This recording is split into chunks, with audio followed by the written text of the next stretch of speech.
ಚಿನ್ನ ಅಥವಾ ಬೆಳ್ಳಿಯನ್ನು ಹಾಕಿ ಗುಂಡಿ ಮುಚ್ಚಿದ್ದಾರಾ? ಒಂದು ಗುಂಡಿ ಮುಚ್ಚೋದಕ್ಕೆ 1 ಲಕ್ಷ ರೂಪಾಯಿ ಖರ್ಚು, ಹಾಕಿದ್ದು 4 ಜಲ್ಲಿಕಲ್ಲು, ಒಂದಿಷ್ಟು ಡಾಮರು. ಇದಕ್ಕೆ ಖರ್ಚಾಗಿರೋದು ಲಕ್ಷ. ಲೆಕ್ಕ ತೋರಿಸ್ತಾರೆ ಅಧಿಕಾರಿಗಳು, ಕೋಟಿ ಖರ್ಚಾಗಿದೆ, ಇಷ್ಟು ಗುಂಡಿ ಇತ್ತು, ಅದನ್ನು ಮುಚ್ಚಿದ್ದೀವಿ, ಅದಕ್ಕೆ ಖರ್ಚಾಗಿರೋದು ಇಷ್ಟು ಕೋಟಿ ಅಂತ. ಇವರು ಗುಂಡಿ ಮುಚ್ಚೋದು ಹೆಂಗೆ ಅಂತ ಜನರಿಗೆ ಗೊತ್ತಿದೆ.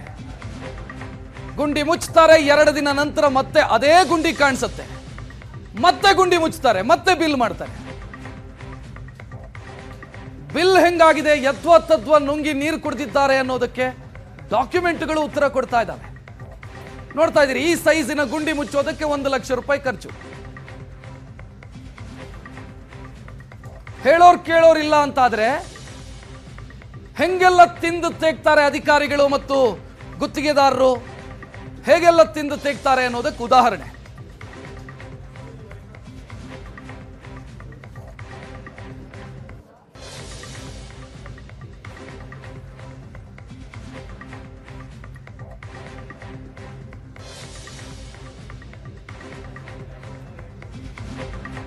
ಅಕ್ರಮ ಆಗಿದೆ ಅಂತ ನಾನು ಈಗಾಗಲೇ ಹೇಳಿದೆ.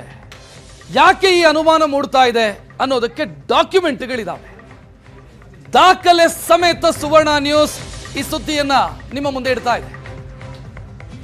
ಯಾವ ರೀತಿ ಖರ್ಚು ಮಾಡಿದ್ದಾರೆ ಗುಂಡಿ ಮುಚ್ಚೋದಕ್ಕೆ ಅಂತ. ಸರ್ಕಾರಿ ಖಜಾನೆಯ ದುಡ್ಡನ್ನ ದುರ್ಬಳಕೆ ಮಾಡಿಕೊಂಡಿರೋದು ಕಾಣಿಸ್ತಾ ಇದೆ. 6 ತಿಂಗಳಲ್ಲಿ 33.8 ಕೋಟಿ ಅಂದ್ರೆ 33,80,00,000 ಖರ್ಚು ಮಾಡಿದ್ದಾರೆ.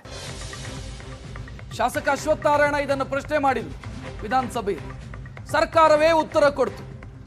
ಬೆಂಗಳೂರಿನ ಉಸ್ತುವಾರಿ ಸಚಿವರು ಆಗಿರುವಂತ ಉಪಮುಖ್ಯಮಂತ್ರಿ ಡಿ.ಕೆ. ಶಿವಕುಮಾರ್ ಕೊಟ್ಟಿರುವಂತ ಉತ್ತರ, ಎಷ್ಟು ಗುಂಡಿ ಇತ್ತು, ಹೆಂಗೆ ಮುಚ್ಚಿದೀವಿ, ಎಷ್ಟು ಖರ್ಚಾಗಿದೆ ಅಂತ, ಯಾವ ಕ್ಷೇತ್ರದಲ್ಲಿ ಎಷ್ಟು ಗುಂಡಿ ಇತ್ತು, ಅದನ್ನ ಯಾವ ರೀತಿಯೆಲ್ಲ ಮುಚ್ಚಿದೀವಿ ನಾವು, ಅದಕ್ಕೆ ಖರ್ಚಾಗಿರುವಂತ ದುಡ್ಡೆಷ್ಟು ಅಂತ ಸರ್ಕಾರ ಕೊಟ್ಟಿರುವಂತ ಡಾಕ್ಯುಮೆಂಟ್ ಇದು.